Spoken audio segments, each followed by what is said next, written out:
Você pode ver, quando você vê agora esse conflito, né? Ucrânia e Rússia, alguns países da Europa tiveram a sua cota de gás diminuída. Os caras precisam de energia. Vão buscar o quê? Diesel. E se tem mais gente buscando diesel, o preço vai lá para cima. Sim. Então, esses fatores todos, preço, o valor do dólar, preço do valor do petróleo lá fora, procura de diesel, faz com que o preço seja instável. Agora, uma refinaria você não faz em 2, 3 anos. É de 4 para cima. Sim. Nós não investimos com mais profundidade nisso por causa da pandemia, que o Brasil passou um momento difícil na economia. 2020, por exemplo, nós gastamos 700 bilhões de reais com a pandemia. Quase metade disso com auxílio emergencial. 2020? 2020. Você pode ver o que aconteceu em 2020. Março, começou a política do fica em casa. Lockdown. Fecha tudo. Quem tem salário fixo, né? Tem estabilidade no emprego, sobrevive. Quem tem uma poupança... O senhor está falando do comecinho da pandemia. Sim, março de 2020. Tá. E daí o que aconteceu? Quando começou obrigando o povo a ficar em casa, e eu fui para Taguatinga, Ceilândia, né? Bairros pobres lá da periferia, de moto, e entrava na casa das pessoas, posso ver tua geladeira? Não tinha nada. São pessoas que vivem na informalidade. É o churrasquinho de gato, no Rio aqui a água é o biscoito na praia, aqui em São Paulo aqui é vender biscoito, aqui o picolé na arquibancada, é o cara que conserta a máquina de lavar roupa, é o mecânico, é o informal. Esse pessoal foi obrigado a ficar dentro de casa, a massa. Nós levantamos naquele momento 38 milhões de pessoas. Vamos viver do quê? Eu chamei o ministro da Defesa. Temos condições de garantir da lei da ordem que esse pessoal vai para a rua, com fome. 38 milhões de pessoas que não tem mais seu ganha-pão. Vão para a rua. Irresponsabilidade de fazer o que estão fazendo sem dar alguma coisa para eles. Olha, não temos condições de garantir da lei da ordem pelo efetivo das Forças Armadas. E outra, obrigar o cara à força a ficar em casa, com fome, bem, criamos o auxílio emergencial. Sobre esse lance de ficar em casa, foi bem no começo da pandemia, Sim. mas foi um cabo de guerra, isso daí, entre eu, no mundo todo, o contrário. Deixar bem claro aqui, para não ter dúvida. Eu, no mundo todo, o contrário é isso. Sobre ficar em casa. Sim. Tá. Mas será, presidente, que assim, hoje a gente olhando tudo que passou e tudo mais, assim, talvez a gente tenha uma análise um pouco diferente. Porque a gente hoje, pelo menos, faz uma ideia do como as coisas aconteceram, sobre as vacinas e tudo mais. Mas será que esse fica em casa, num primeiro momento, um fica em casa mais radical, não garantiria que as pessoas poderiam voltar para suas vidas normais mais rapidamente? Nova York. O maior número de contaminados foram que ficaram em casa. Tá? O que eu falava? Nós temos que lutar contra a doença, em especial os mais idosos, com comorbidade, e o povão tem que trabalhar. Senão vai morrer de fome. Ficar embaixo da cama não vai resolver nada. E qual a intenção do lockdown? No máximo em 2 meses, criar hospitais de campanhas, aparelhar ou reaparelhar hospitais com respiradores. Foi um problema. E está tudo resolvido. O lockdown durou mais de 1 ano e meio. Virou uma política. Não durou. 1 ano e meio, sim. Você vê, eu te posto decretos para você de 2021. De vários governadores com lockdown. Eu não duvido que havia uma política nesse sentido, mas, como o senhor disse, o povão precisava trabalhar. Sim. E, assim, eu lembro que nessa época eu morava em Curitiba e eu tinha que vir para São Paulo toda semana para fazer o Flow. E eu lembro de passar aqui em São Paulo nos 2 primeiros meses, por aí, e parecia de fato uma cidade fantasma. Mas depois, as coisas foram... As pessoas começaram a ter que ir trabalhar, não Quanto tinha tempo jeito. depois? 1 ano depois? Não, acho que não demorou esse tempo todo não, presidente. Eu 2020, não estou dizendo que não foi uma questão 2020, grande parte dos estados, os governadores, por decreto, fechavam tudo. Exato. E às vezes o governador não fechava, o prefeito fechava. O que o Supremo decidiu? Era concorrente, eu, governadores e prefeito. Só se eu, por exemplo, decretasse área amarela em São Paulo, o governador podia botar área vermelha. O prefeito no seu município podia botar uma área roxa. Foi o STF que deu esse poder para ele. Deu esse poder para ele. Não sei por que fizeram isso. Me tirar de mim o poder de conduzir essas medidas da pandemia. E o que eu falava lá atrás? O vírus veio para ficar, infelizmente. Não é que eu quero, veio para ficar. Tanto é que não foi embora até hoje, nem vai embora mais. Fica rodando pelo mundo. E não é essa a solução. Daí, por exemplo, o meu ministro da Saúde, tal do Mandetta, ele fez um protocolo, quem estava com Covid ia para casa, quando sentir falta de ar, ir para o hospital. Daí eu falei, vai para o hospital fazer o quê? Ser entubado? Esse é o remédio? Por que você não garante a liberdade do médico clinicar seu paciente? Porque o médico sabe disso. Ele aprende. Se chega alguém que está passando mal, pode morrer, ele pode receitar alguma coisa e com um acordo com o paciente ou com a família. Então o tratamento precoce deixou de existir. Eu ainda falei para o Mandetta, vai para o hospital para ser entubado, o remédio é tubo, por que não deixar o médico clinicar? Você pode ver, na Guerra do Pacífico, por exemplo, o soldado chegava ferido, não tinha quem doasse mais sangue, e os médicos começaram a botar água de coco na veia dos caras, e salvou. Os remédios, muitas vezes, são descobertos por acaso. Você pega a África subsaariana, daí a pessoa fala, não tem informações precisas sobre a África. Por que morreu pouca gente lá? Proporcionalmente falando. Eles tomavam remédio, não vou falar aqui para evitar aí, eu querer derrubar a tua live aqui, um remédio que servia para combater a cegueira dos rios. Você pode ver, o que aconteceu com a China agora, há poucas semanas? Uma crise de Covid na China. Eu te pergunto, a Coronavac de onde é? Não é da China? Eles não tomaram a vacina? Ou se tomaram, por que não teve eficácia? Você não pode discutir esse assunto. Você fica proibido de discutir esse assunto. Eu discuti com embaixadores do mundo todo, no Brasil, né, conversando, ligando para médicos. Região amazônica, qual o percentual de morte entre civis e militares? Muito maior entre os civis. Os militares estavam usando usando para combater o negócio da malária. E acabou, a hidroxicloroquina. Da malária. Tá. Eu tomei quando eu passei mal. No dia seguinte estava bom, coincidência ou não. Eu vou em eventos por aí. Às vezes tem 2 a 3 mil pessoas me assistindo. Quem é que contraiu o Covid? 70% levanta o braço. Quem usou isso ou aquilo? 90% levanta o braço. Funcionou. E é uma coisa imediata. Mas, presidente, isso é meio que lutar contra a comunidade científica. Não. Tá todo mundo no começo da pandemia. Contra a indústria farmacêutica, é uma diferença grande. É que no começo da pandemia... E a comunidade científica, em grande parte, representa a indústria farmacêutica. Isso chama de liberdade. Mas é que eu conversei com vários cientistas aqui, inclusive a Esther Sabino, que foi uma brasileira, que foi uma das primeiras, se não me engano, a primeira a sequenciar o coronavírus e tal. E ela estava falando sobre esses remédios aí, que no início, que as pessoas não sabiam como lidar com o corona, foram feitos diversos testes com remédios, e a hidroxicloroquina, a azitromicina, esses remédios aí, eles chegam com uma proposta de, esse remédio serve para outra coisa, mas parece que ele diminui a carga viral, qualquer coisa nesse sentido aí que eu também não vou saber com certeza, aí pesquisem, tá? Mesma coisa das máscaras, tira a máscara, bota a máscara, não sei direito como é que funciona. Mas depois, assim, começaram a surgir os estudos dizendo que o lance esses remédios, eles não têm uma relação direta entre ficar bom ou não.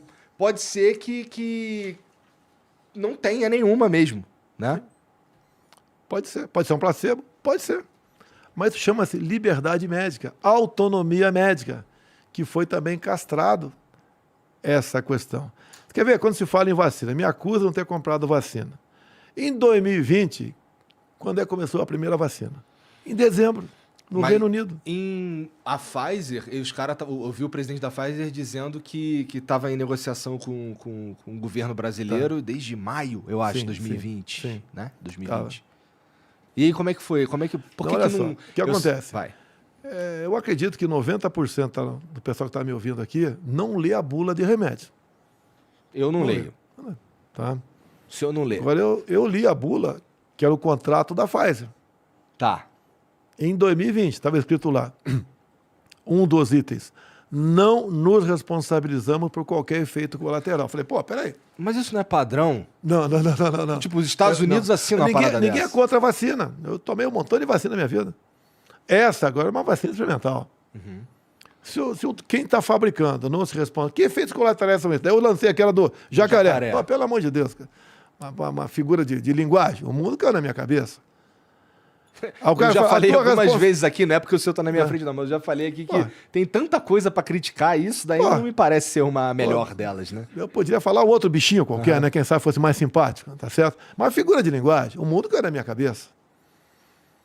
Pô, castraram a liberdade do médico. Inclusive teve um projeto de lei do senador, agora vale a pena tu ouvir, do senhor Omar Aziz, Tá. que eu dei uma força no projeto de lei dele.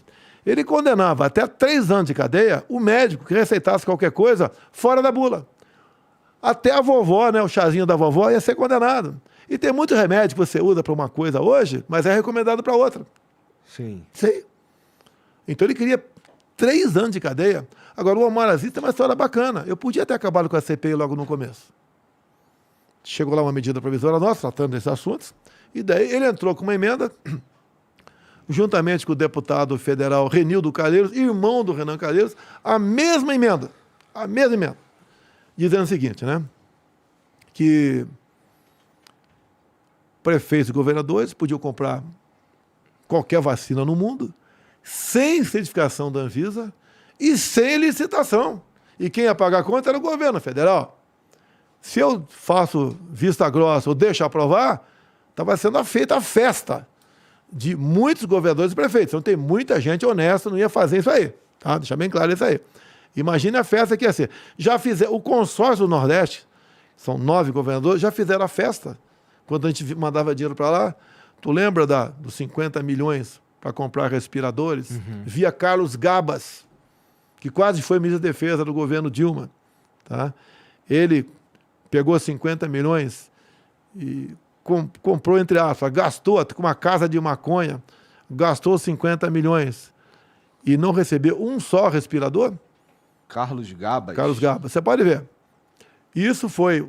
Eu vi que eles tinham negócios ligados à maconha, mas que ele uma tinha... casa de maconha. Mas que eles fizeram isso daí, vou anotar aqui para dar uma pesquisada depois. Tá. Então o que acontece? Gastaram 50 milhões, pagaram, não receberam um só respirador. Quantos nordestinos que não morreram por falta de ar, por essa irresponsabilidade? E na CPI, quando um senador lá, isento, entrou com um pedido para convocar o Carlos Gabas, o que o Renan Calheiros fez? Não estamos aqui para apurar desvio de recursos. Essa é a briga que a gente enfrentava. A turma do Renan, de Omar Aziz, de Randolfo Rodrigues, queria, naquele momento, comprar vacina a qualquer preço, em qualquer lugar do mundo, a Anvisa fora, queria até dar um prazo de 48 horas para a Anvisa decidir, tá? E sem licitação. E daí o que acontece? Como eu estou brigando contra isso, quando o Congresso, em março do ano seguinte, aprovou um projeto de lei, que virou lei, dizendo que a responsabilidade não era minha, vamos comprar então, era. E compramos, não só da Pfizer, como outras também, Coronavac. Responsabilidade de efeitos adversos. Sim, sim. Tá. Tá, e você pode ver, eu não forcei ninguém a tomar vacina. Isso chama-se liberdade. Na verdade, pelo contrário, presidente. Com todo respeito, você sabe que toda vez que você fala, toda vez que todas as ações que você toma, elas repercutem no Brasil em forma de influência. O lance do senhor não tomar... Não sei se o senhor não tomou a vacina, mas assim... O lance Não, do eu não senhor... tomei vacina. Me recomendaram até tomar uma água destilada. Tá. Eu não vou, eu posso enganar você, não vou enganar mim. Então, o lance do senhor não tomar vacina acaba influenciando a galera a não tomar vacina. Influencia alguns. Eles vão ver, não é que a minha palavra está valendo. Eles foram ler a bula. É porque... Meio que a palavra do senhor está valendo, presidente. Você desculpa. Não. Com todo respeito, Tá. mas é que o senhor, de fato, assim, o senhor influencia. Minha sogra, que estava lá embaixo para tirar foto contigo, cara, ela basicamente vai fazer o que o senhor Peraí, vamos lá. pô. O Aguinaldo Timóteo estava vacinado? Morreu do quê? Tarcísio Meira estava vacinado? Morreu do quê?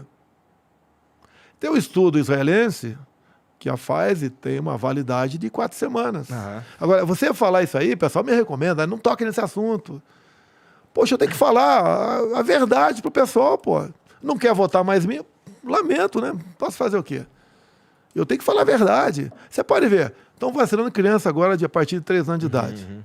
Essa vacina é para uma cepa que não existe mais. Estou mentindo? Não existe mais. Bom, eu É uma vou outra anotar cepa. porque eu preciso saber. É uma outra cepa. Agora, o que interessa? Eu comprei vacina para todo mundo. 500 milhões de doses. E fomos o país que, mesmo proporcionalmente, mais vacinou. E tem gente que quer tomar a terceira, a quarta dose, sem problema nenhum. Enquanto quiser tomar, vamos dar a vacina. Agora, respeitem quem não quer tomar a vacina. Se você está vacinado, você não vai ser contaminado. E a esquerda que fez a campanha contra mim para eu tomar vacina. Para a esquerda, alguns querem que eu parta, né? Deixa eu ficar sem vacina. Inclusive, uma coisa óbvia, eu acho que o médico vai dizer que eu tenho razão. Quem se contaminou está melhor imunizado que quem tomou a vacina. Por que é a vacina? É um vírus inativo. Para enganar seu organismo a produzir anticorpos. Se eu peguei o vírus ativo, o meu organismo não foi enganado. Ele realmente trabalhou para combater aquele vírus e criar uma memória para eu não ser, para quando for contaminado novamente, atacar.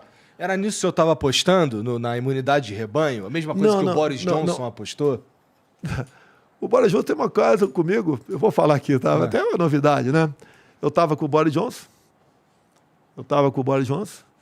e ele queria que eu abrisse aqui, facilitasse a importação de uísque. Pô, em plena final de pandemia, com todo respeito, não é a minha prioridade facilitar a importação de uísque.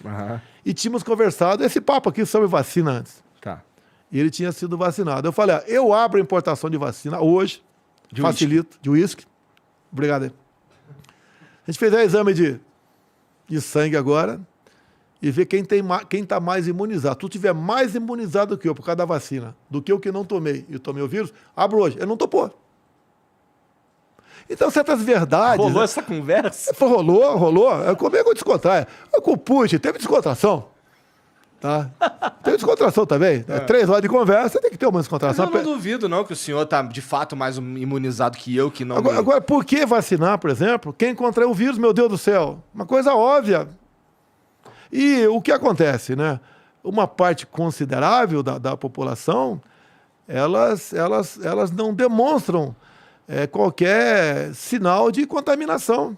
Sim. Tem um nome específico para isso daí, tá certo? Tá. Não demonstra. Então, o jovem, por exemplo, eu te falei das academias militares, eu falei, vão continuar abertas. Ninguém sequer foi hospitalizado. E liberdade para o médico. Eu não estou impondo o médico dar ou não dar esse ou aquele medicamento, tá? Que não tinha e não tem até hoje comprovação científica assim. Tá? Ele decide. Porra. Ele decide, pô. É liberdade, é o jovem que está nos ouvindo aqui, que o que ele mais preza é o quê? É liberdade, para ir e vir. Mas, presidente, eu acho que é a primeira vez que eu ouço o senhor dizer que, de fato, não tem uma comprovação científica. Mas não tem, eu nunca falei que tinha. Mas também nunca falou que não tinha. Não falei que não tinha. Mas é uma doença rara. É igual tá aí agora aqui a questão aí do macaco aí. Varíola do macaco. Vai do macaco, né? Já estão se falando em vacina, vai tomar, não vai. Quem pega, quem não pega, não vou falar aqui. Segundo o OMS falou que vai dar um curto-circuito geral, tá certo? Você tem que ter a liberdade, meu Deus do céu. Você pode ver, a imprensa bateu muito naquele negócio da malária, tá, que tinha efeito colateral. Mas, em 2016, se recomendou esse remédio para malária para a mulher que estava com Zika vírus. Lá, em 2016, não tinha efeito colateral. 2020 passou a ter efeito colateral. Então, entrou, sim, o interesse da indústria farmacêutica, que é poderosíssima.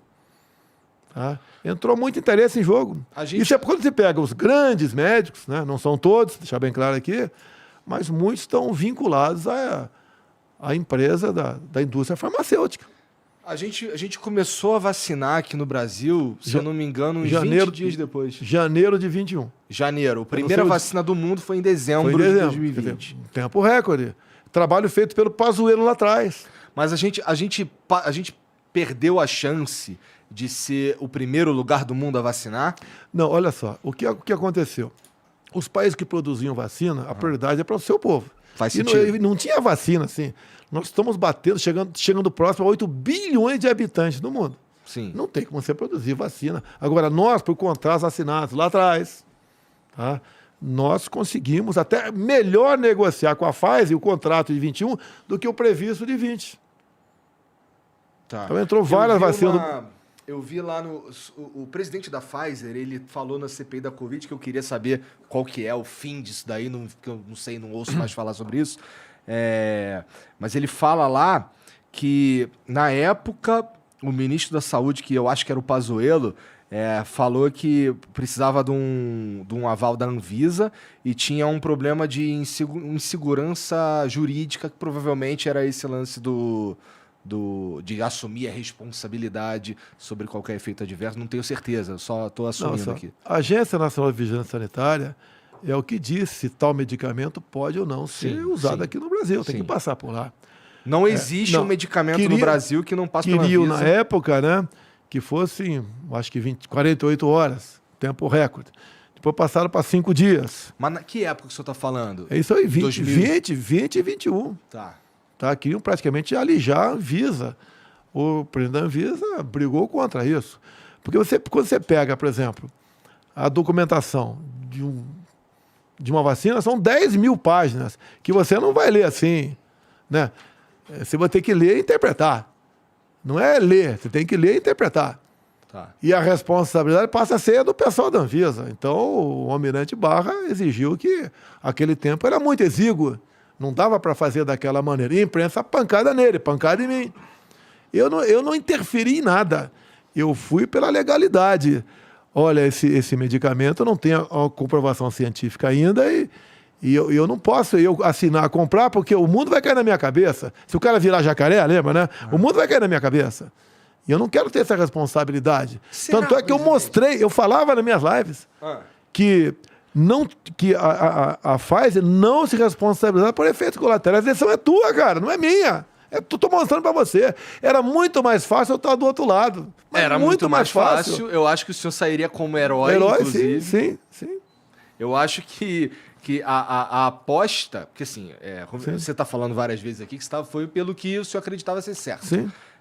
Mas ficar do outro lado da aposta era politicamente muito melhor. Não, mas eu não fiquei do outro lado do politicamente correto. Eu fiquei em cima do muro. Olha, é isso. Você tem que decidir se vai tomar vacina ou não. Como eu falei agora, a questão de criança.